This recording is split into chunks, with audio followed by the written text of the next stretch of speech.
तो ओके, हम समझेंगे मेसेल्सन एंड स्टोहॉल्स एक्सपेरिमेंट के बारे में। ठीक है, स्टोहॉल्स एक्सपेरिमेंट के बारे में देखो, सबसे पहली तो ये बात कि जो भी एक्सपेरिमेंट होता है वो किसी पर्पस के लिए होता है। ठीक है, बट इसका पर्पस क्या था? इसका पर्पस ये था, जैसे कि आपने लोगों ने सुना होगा कि जो 1953 में वाटसन और क्रिक ने जो अपना डबल हीलिक्स जो मॉडल डीएनए का दिया था, उसी मॉडल के प्रपोज करने के बाद एक क्वेश्चन अराइज हुआ कि जब भी जो डीएनए है वो रेप्लिकेट होगा, ठीक है, तो जो भी डॉटर डीएनए बनेंगे, ठीक है, तो उनमें जो दो स्ट्रैंड होंगे, ठीक है, 1 to 3 prime to 5 prime and another one is 5 prime to 3 prime. ठीक है, तो इसका क्वेश्चन ये था कि जो दोनों स्ट्रैंड है, क्या दोनों स्ट्रैंड न्यू होंगे या फिर एक स्ट्रैंड न्यू होगा और दूसरा स्ट्रैंड ओल्ड होगा। ठीक है, इस चीज को प्रूव करने के लिए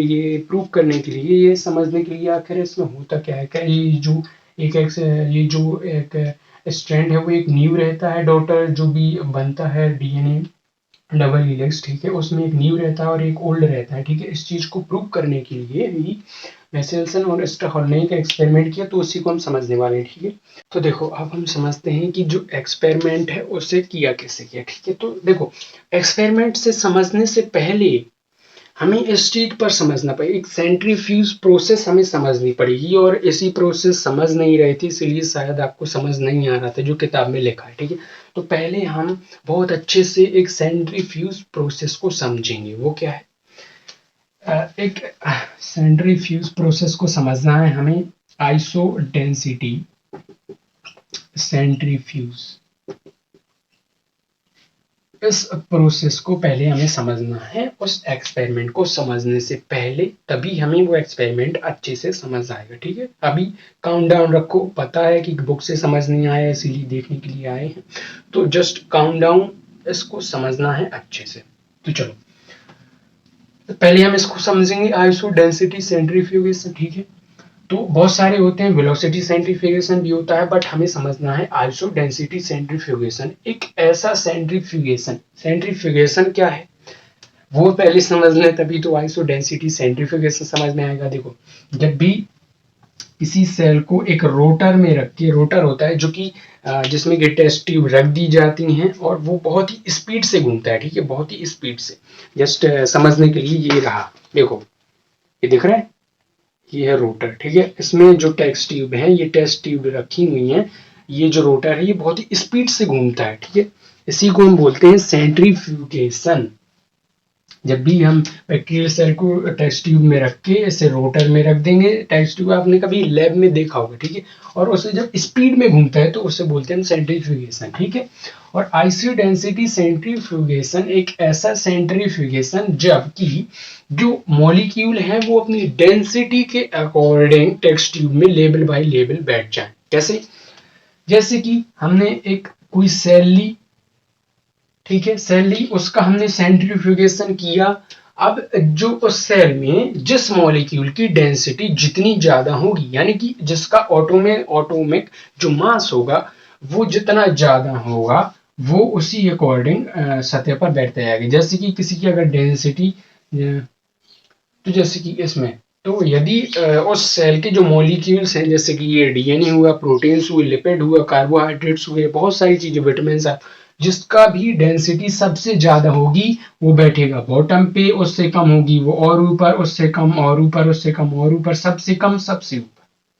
ठीक है, एक ऐसा सेंट्रीफ्यूगेशन जिसमें कि जो मॉलिक्यूल्स हैं वो अपनी डेंसिटी के अकॉर्डिंग ही प्रेजेंट होते हैं, यानी कि डेंसिटी के अकॉर्डिंग ही वो इसमें अरेंज हो जाते हैं लेयर बाय लेयर। जिसकी अगर डेंसिटी ज्यादा होगी तो वो बॉटम में, जिसकी डेंसिटी कम होगी वो तो टॉप पे, और जिसकी डेंसिटी मिडिल होगी तो वो हमें मिडिल में देखने के लिए मिल जाएगा। ठीक है, तो अब एक चीज समझ लें कि एक ऐसा डीएनए स्ट्रैंड, यहाँ पे हमें 3 डीएनए स्ट्रैंड को समझना है। ठीक है, कौन कौन से? एक ऐसा डीएनए जिसमें कि दोनों स्ट्रैंड N15 से लेबल्ड है। ठीक है, और एक ऐसा डबल हेलिक्स जिसका एक स्ट्रैंड जो है वो N15 से लेबल्ड है, और जो दूसरा है वो N14 से लेबल्ड है, ठीक। और तीसरा स्टैंड जिसमें कि दोनों स्टैंड ही N14 से लेबल्ड है, ठीक है। तीन प्रकार के। अच्छा, जब इसका हम सेंट्रीफ्यूज करेंगे तो ये हमें देखने के लिए मिलेगा बॉटम में। क्यों? क्योंकि इसकी डेंसिटी जो है वो ज्यादा है N14 से। N15 क्या है? नाइट्रोजन का एक हैवी आइसोटोप है। आइसोटोप मींस ऐसे जिनका कि एटॉमिक मास अलग डिफरेंट हो सकता है, बट जो इनका जो एटॉमिक नंबर होता है वो सेम होता है, ठीक है। तो देखो, जब इसको हम सेंट्रीफ्यूज करेंगे तो ये हमें मिलेगा देखने के लिए बॉटम में। क्यों? क्योंकि इसका जो डेंसिटी है, इसका जो एटॉमिक मास है वो ज्यादा है, इसलिए हमें बॉटम में देखने के लिए मिलेगा। अब जब इस डीएनए का हम सेंट्रीफ्यूज करेंगे तो ये हमें देखने के लिए मिलेगा मिडिल में। ऐसा क्यों? ये हमें बॉटम में, ये मिडिल में क्यों? ऐसा इसीलिए क्योंकि इसका जो डेंसिटी होगी वो इस वाले से कम होगी, क्योंकि इसमें जो दोनों स्ट्रैंड थे वो N15 से लेबल्ड थे, यानी कि जो इसके दोनों स्ट्रैंड्स के फॉर्मेशन के लिए जो नाइट्रोजन यूज हुआ था वो उसका जो एटॉमिक मास था वो ज्यादा था, इसीलिए ये बॉटम में बैठ गए, ठीक है। बॉटम की लेयर है वहां पे अरेंज हुए। अब जब इसका हम सेंट्रीफ्यूज करेंगे तो चूंकि इसमें जो है एक स्ट्रैंड N15 से है लेबल्ड और दूसरा N14 से, तो ये मिडिल कैपेसिटी पे आ गया, ठीक है, मिडिल पे। यानी कि चूंकि इसमें दोनों स्टैंड N15 से भी लेबल्ड नहीं है और दोनों स्टैंड N14 से भी लेबल्ड नहीं है, एक स्टैंड N15 से है और एक स्टैंड N14 से, ठीक है। तो ये हमें मिडिल में देखने के लिए मिलेगा जब इसका सेंट्रीफ्यूज करेंगे। और जब इस वाले का सेंट्रीफ्यूज करेंगे, चूंकि ये जो है इसमें एक हैवी, इसमें एक लाइट है, ठीक है। इसकी जो एटॉमिक मास है वो इस वाले से कम है, ये इससे थोड़ा लाइट है, हल्का है, इसीलिए जब हम इसका सेंट्रीफ्यूज करेंगे तो ये कहाँ देखने मिलेगा? ये मिलेगा हमें टॉप पे, ठीक है। बात आई समझ में? तो जब हम इसका इस वाले का सेंट्रीफ्यूज करेंगे तो ये हमें बॉटम में देखने के लिए मिलेगा, क्योंकि इसके दोनों स्टैंड में N15 मौजूद है जिसका कि मास, एटॉमिक मास हैवी होता है, ज्यादा होता है N14 के अपेक्षा में, ठीक है। और जब हम एक ऐसे डीएनए स्ट्रैंड को सेंट्रीफ्यूज करेंगे जिसमें कि एक जो स्ट्रैंड है वो N15 से लेबल्ड हो और जो दूसरा स्ट्रैंड है वो N14 से लेबल्ड हो, ठीक है। उसका जब हम सेंट्रीफ्यूज करेंगे तो हमें मिडिल में देखने के लिए मिलेगा। क्यों मिलेगा? क्योंकि हमें पता है, क्योंकि इसमें एक जो है वो N15 है और एक जो है N14, ठीक है, इसलिए हमें मिडिल में देखने के लिए मिलेगा। और अब अगर हम इस वाले को जिसमें कि दोनों स्ट्रैंड N14 से लेबल्ड है वो हमें टॉप पे देखने को मिलेंगे, क्योंकि इसका जो एटॉमिक मास है, इसकी जो डेंसिटी है वो बहुत ही कम है, इसीलिए हमें टॉप पे देखने को मिलेगा, ठीक। अब याद रखना, कब अगर हमें कोई डीएनए मॉलिक्यूल बॉटम में देखने के लिए मिल जाए, इस एक्सपेरिमेंट को समझने के लिए, ठीक है। अगर मैं एक्सपेरिमेंट में कहीं बात करूं कि अगर सेंट्रीफ्यूज करके उस किसी सेल का सेंट्रीफ्यूज करके जो डीएनए मॉलिक्यूल है वो अगर हमें बॉटम में देखने के लिए मिला, अगर मैं ऐसी बात करूंगा आगे अभी इस वीडियो में, तो समझ लेना कि उस डीएनए के दोनों स्ट्रैंड N15 से लेबल्ड हैं। क्यों मैंने अभी बताया? क्योंकि ये जो इसलिए हैवी आइसोटोप है इसलिए बॉटम में है, ठीक है। अगर बोलूं कि अगर डीएनए मॉलिक्यूल हम बॉटम में देखने के लिए मिला तो समझ लेना कि इसके दोनों स्ट्रैंड N15 से लेबल्ड हैं। क्या? अगर मैं बोलूं कि कोई डीएनए स्ट्रैंड बॉटम में देखने के लिए मिला है हमें, तो इसके दोनों स्ट्रैंड N15 से लेबल्ड होंगे। और अगर मैं बोलूं कि हमें मिडिल में देखने के लिए मिला वो डीएनए डबल हेलिक्स या डीएनए का जो मॉलिक्यूल है वो हमें मिडिल में देखने के लिए मिला, तो समझना कि जो डीएनए का जो स्ट्रैंड है उसमें एक स्ट्रैंड N15 से लेबल्ड है और दूसरा स्ट्रैंड N14 से लेबल्ड है, ठीक है। और अगर मैं बोलूं कि टॉप में देखने के लिए मिला है हमें वो डीएनए, तो समझ लेना कि इसमें जो दोनों स्ट्रैंड है वो N14 से लेबल्ड है, क्योंकि इसका जो एटॉमिक मास है वो कम है, इसीलिए ये हमें टॉप में देखने के लिए मिला। इसलिए इसको बहुत अच्छे से याद रखना, क्या भूलना नहीं चाहिए वीडियो के दौरान।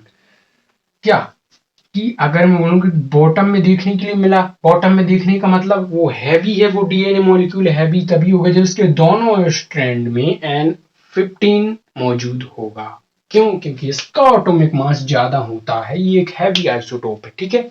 अगर मैं बोलूं कि मिडिल में देखने के लिए मिला, तो समझना, तो याद रखना कि जो डीएनए मॉलिक्यूल होगा उसका एक स्ट्रैंड में N15 मौजूद होगा और एक में N14 मौजूद होगा, ठीक है। और अगर टॉप में देखने के लिए मिला हुआ में, तो समझना कि इसमें इसके जो स्ट्रैंड है उन दोनों स्ट्रैंड में नाइट्रोजन जो है N14 है, जो कि एक लाइट वेट है, यानी कि ये हैवी नहीं है इसके कंपैरिजन में, ये जस्ट एक सिंपल है, ये इससे हल्का है, लाइट वेट है, इसलिए हमें टॉप में देखने को मिला, ठीक है। अब हम चलते हैं एक्सपेरिमेंट की ओर, ये चीज बहुत ही अच्छे से याद रखना है एक्सपेरिमेंट के दौरान, ठीक है। अब हम एक्सपेरिमेंट पे चलते हैं। तो ओके, तो फर्स्ट स्टेप एक्सपेरिमेंट का क्या था? ठीक है, तो फर्स्ट स्टेप समझते हैं। सबसे पहले इसे किया किसने था? अभी मैंने बताया, मेसेल्सन एंड स्टॉहल्स ने। फिर से एक बार, मेसेल्सन स्टॉहल्स ने 1958 में किया था, ठीक है। किस लिए किया था? ये प्रूव करने के लिए किया था कि डीएनए का जो रेप्लिकेशन है वो सेमी कंजर्वेटिव होता है, ठीक है। सेमी कंजर्वेटिव डीएनए रेप्लिकेशन होता है, ठीक है, इस चीज को प्रूव करने के लिए। तो इसमें ज्यादा हम टाइम वेस्ट नहीं करेंगे, चलते हैं एक्सपेरिमेंट की ओर। सबसे पहले क्या किया उन्होंने, मेसेल्सन एंड स्टॉहल्स ने एक इकोलाई सेल ली। इकोलाई सेल का मतलब एस्केरिकिया कोलाई, नॉर्मल सी बात है, पता होना चाहिए। इकोलाई सेल एस्केरिकिया कोलाई ली। इसके सेल में अपना डीएनए स्टैंड होगा, सॉरी, इसके सेल में भी अपने डीएनए स्टैंड होगा, ठीक है। इन्होंने किया क्या कि इस वाली सेल को इन्होंने N15 मीडियम में कल्चर किया, ठीक है। तो एज अ रिजल्ट बहुत सारी जनरेशन के बाद, जनरेशन बाय जनरेशन, जब इसी में लगातार इन्होंने काफी जनरेशन तक इसी में कल्चर किया, तो इसमें देखने के लिए क्या मिला कि जो डॉटर सेल्स में जो डीएनए स्ट्रैंड है, अब उस डीएनए स्ट्रैंड, दोनों स्ट्रैंड में N15 मौजूद है। अब ये पता कैसे चला कि N15 मौजूद है? कैसे? अभी मैंने वीडियो के पहले बताया था। इन्होंने किया क्या होगा, इन्होंने जब इसको कल्चर किया बहुत सारी जनरेशन तक, इस वाले मीडियम में जब डॉटर जो न्यूक्लियाई मिली हमें, इन्हें मिली होंगी, उनको इन्होंने क्या किया, उन्होंने सेंट्रीफ्यूज किया होगा, तो जो डीएनए मॉलिक्यूल है वो बॉटम पे मिला होगा, इसलिए उन्होंने क्या रिजल्ट लगाया कि इसमें जो डीएनए स्ट्रैंड में जो दोनों स्ट्रैंड में जो मौजूद है वो मौजूद है N15, यानी कि हैवी आइसोटोप, ठीक है, ठीक है, मैंने बता देना। तो अब हमें डॉटर इन्होंने ये देख लिया, ठीक है। जब इन्होंने N15 में बहुत सारे टाइम तक जनरेशन बाय जनरेशन इन्होंने रेप्लिकेशन कराया, इसका कल्चर कराया, तो इनकी जो डॉटर सेल्स थी उनमें हमें देखने के लिए क्या मिला कि इसके डीएनए के दोनों स्ट्रैंड्स में जो नाइट्रोजन मौजूद है वो N15 है, यानी कि नाइट्रोजन के हैवी आइसोटोप है, ठीक है। कैसे पता चला वो मैंने बताया था, सेंट्रीफ्यूगेशन, बार बार नहीं बताऊंगा, याद रखना है, ठीक है। Okay, first step. अब सेकंड स्टेप में इन्होंने किया क्या कि इसी वाले डीएनए स्ट्रैंड को, जस्ट डीएनए स्ट्रैंड समझ लो, ठीक है। बैक्टीरियल सेल आप समझ लेना, अपने अकॉर्डिंग समझते रहना उसे कि बैक्टीरियल सेल ही है, ठीक है। वो बैक्टीरियल सेल ही रेप्लिकेट कर रही है। बैक्टीरियल सेल रेप्लिकेट का मतलब यही होता है कि उसका डीएनए रेप्लिकेट कर रहा है, ठीक है। बहुत सारी चीजें रेप्लिकेट होती हैं, बट हमें अभी डीएनए को ही लेकर चलना है। तो इस वाले डीएनए स्ट्रैंड को अब इन्होंने कल्चर किया N14 मीडियम में। अब देखो, अब इसके दोनों स्ट्रैंड में N15 ही मौजूद है, दोनों स्ट्रैंड में, ठीक है। अब इन्होंने कल्चर कराया N14 में। एज अ रिजल्ट जो डीएनए स्ट्रैंड इन्हें देखने के लिए मिले, यानी कि डीएनए स्ट्रैंड देखने के लिए मिले, यानी कि सेल्स देखने के लिए मिली, ठीक है। जब इस वाली सेल्स का इन्होंने कल्चर कराया N14 मीडियम में, तो जो दो डॉटर सेल्स मिली उनमें उनमें जो डीएनए स्ट्रैंड थे, उनमें डीएनए जो थे उनमें से एक स्ट्रैंड जो था उसमें अभी भी N15 था और एक अभी भी N14 था। कैसे पता चला? इन्होंने फिर से इस सेल को उठाकर सेंट्रीफ्यूज किया होगा और रिजल्ट में इन्होंने पाया होगा कि ये अब मिडिल में मिल रहे हैं, जो डीएनए मॉलिक्यूल है वो मिडिल पोजीशन पे अरेंज हो रहा है, ठीक है। इसलिए इन्होंने रिजल्ट का लगाया कि इसका जो एक स्ट्रैंड है वो N15 ही है पुराना, और एक जो है N14 ही है जो कि नया सिंथेसाइज हुआ है, ठीक है। ये प्रूव हो रही है ना चीज कि एक तो पुराना ही रहता है, यानी कि अभी भी एक N15 ही है, एक पुराना ही है और एक नया सिंथेसाइज हुआ है, ठीक है। ये प्रूफ हो रहा है ना, ठीक है। तो अब इन्होंने दूसरे स्टेप में ये कर लिया कि इन्होंने N14 में इसको कल्चर कराया इस वाले को, तो एज अ रिजल्ट जो इन्हें बैक्टीरियल सेल्स मिली, जो डीएनए स्ट्रैंड मिली, उनमें से एक स्ट्रैंड में N15 मौजूद था और दूसरे में N14 मौजूद था, ठीक है। कैसे पता चला कि इसमें एक में N15, अभी मैंने बताया, याद रखने वाली चीज है, ठीक है। तो फर्स्ट से ये हो गया। अब इन्होंने किया थर्ड स्टेप पे क्या, फिर से इन्होंने N14 मीडियम में ही कल्चर कराया, ठीक है। अब इन्होंने रिजल्ट में क्या देखने को मिला, जब ये बैक्टीरियल सेल फिर से कल्चर करेगी, रेप्लिकेट करेगी, दो बैक्टीरियल सेल्स का फॉर्मेशन हुआ, ठीक है। अब इन्होंने ठीक है, दो बैक्टीरियल सेल्स का फॉर्मेशन हुआ और कल्चर किस में कराया जा रहा है, अब फिर से N14 में ही कल्चर कराया जा रहा है। अब इन्होंने किया क्या कि इन दोनों सेल्स को उठा के सेंट्रीफ्यूज किया, या एक सेल को उठा लो, ठीक है, क्योंकि जो चीज इसमें होगी वो इसमें ही होगी, क्योंकि अभी माइटोटिक डिवीजन ही चल रहा है, ठीक है। This is not a reductional division, just a mitotic division, ठीक है।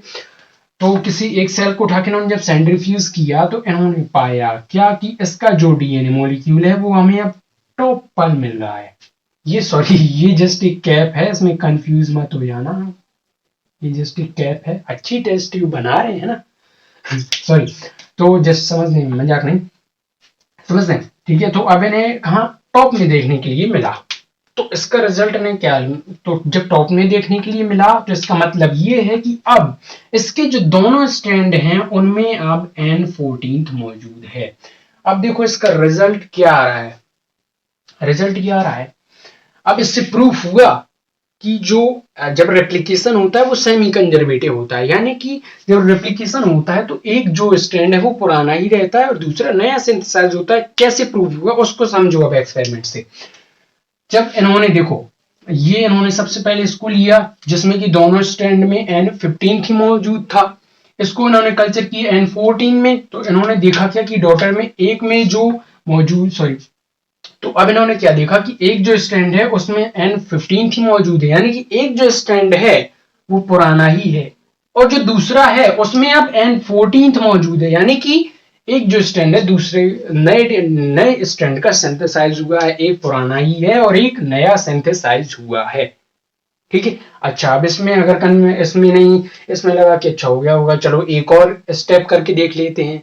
एक और उन्होंने एक बार और किया, क्या किया, अब देखो एक बात और, सॉरी अभी एक चीज भूल गए हम, क्या कि सॉरी ये देखो, अब यहाँ पे होगा क्या, सॉरी एक चीज और याद रखने वाला, बहुत इंपॉर्टेंट चीज भूल रहे हैं क्या।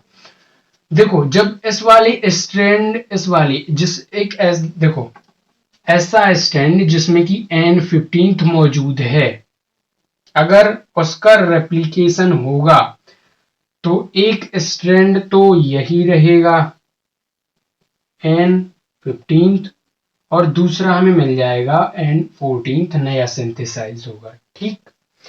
अब ऐसे स्ट्रैंड जिसमें कि N14 मौजूद है, अगर उसका रेप्लिकेशन हो रहा है तो उसके जो दोनों स्ट्रैंड होंगे उनमें तो एक पुराना ही है, क्योंकि पुराने में N14 ही मौजूद है और जो नया भी होगा उसमें भी N14 ही मौजूद होगा, क्योंकि जो नाइट्रोजन इसमें यूज होगा वो उसका मीडियम का है N14, ठीक है।